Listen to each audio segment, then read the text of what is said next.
আলাইকুম। আপনারা দেখতে পাচ্ছেন যে আমাদের এই কুমিল্লা নোয়াখালী ফেনী অঞ্চলে এটা আমাদের বৃষ্টির পানি না, যদিও বৃষ্টির পানি হয়ে থাকে কিন্তু এটা বন্যা হওয়ার কথা না।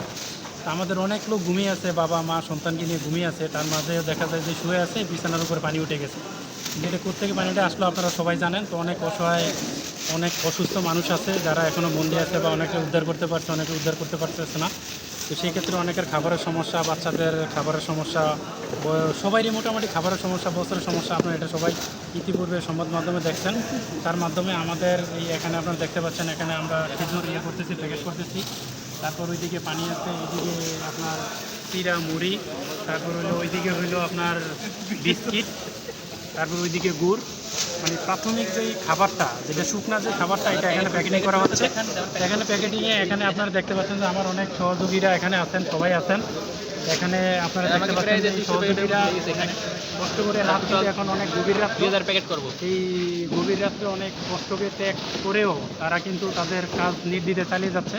তো আপনারা সহযোগিতা করবেন, আশা করি আপনারা আমাদের সাথেও সহযোগিতা করবেন। সামনে আরও আসতেছে,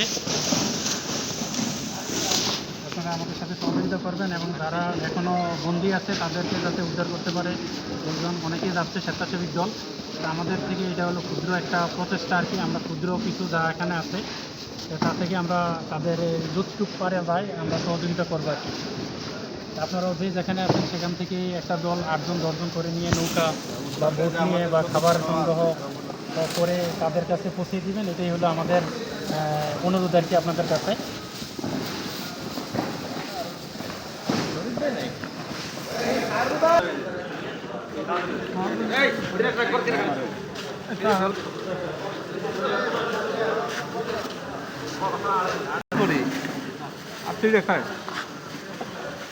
এটা সুদূর উত্তরা থেকে নিয়ে আসা হয়েছে।